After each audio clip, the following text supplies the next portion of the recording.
করছি সেটা কিন্তু অনেকেই চিনেন আর অনেকেই কিন্তু এটাকে খুব বেশি পছন্দ করেন। তো আমি এখন যেটা তৈরি করব তার জন্য কিন্তু আমি এখানে টিস্যু পেপারের রোলার আর কিছু শক্ত কাগজ নিয়েছি।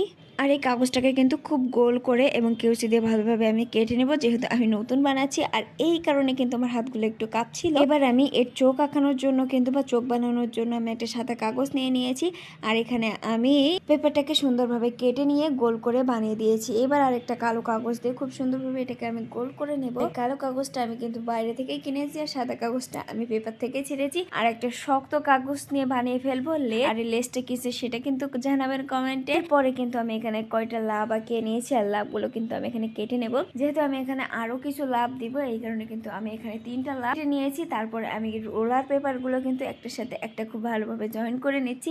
আর এইগুলো কিন্তু সব কাজে এত ভালো লাগে আর সব কিছুই বানাতে এগুলো কিন্তু বেশিরভাগই প্রয়োজন হয়। এবার কিন্তু আমি বিড়ালের কান দিয়ে দেবো। তো এখানে কিন্তু আমি গোলাপি পেপার ব্যবহার করেছি আর এর উপরে গোল যে সার্কেলটা ছিল বা সার্কেলটাই ছিল সেটা কিন্তু এর উপরে আমি বসিয়ে, এবার যে সাদা কাগজটা ছিল এর উপরে আমি চোখগুলো সুন্দরভাবে বসিয়ে দিয়ে দুইটা কিন্তু বসিয়ে দেবো। আর এইগুলো দেখতে যখন বানানো শেষ হবে এটা দেখতে এত সুন্দর হয়েছিল। আর নাকটাও গোলাপি আর নাকটাও কিন্তু এর উপরে আমি বসিয়ে দেবো। এইবার পালা আঁকানোর পালা। নাক বিড়ালের গোফ গোফ যারা বলে তুমি এখানে পেন্সিল দিয়ে আঁকাচ্ছিলাম, পরে লাভগুলো বসিয়ে দিয়েছি, মুখটাও বসিয়ে দিয়েছি। এবার সব শেষ আমি বসিয়ে দিচ্ছি লেজ। যখন বসাবো লেজ বসানোর পরে কি বসাতে হয় বলুন? লেজ বসানোর পরে কিন্তু গোপ বসাতে হয়, তোমার মনে ছিল না। পরে আবার এগুলোকে কেটে আমি গোপ বসাচ্ছি। তো গোপ বসানোর সময় খেয়াল রাখতে হবে যাতে এগুলো নড়ে না যায়। তো আমি কিন্তু এগুলো খুব সুন্দরভাবে লাগাচ্ছিলাম কারণ এই কাগজটা খুবই নরম। যদি আপনারা তৈরি করেন তাহলে একটু শক্ত কাগজ দিয়ে তৈরি করবেন।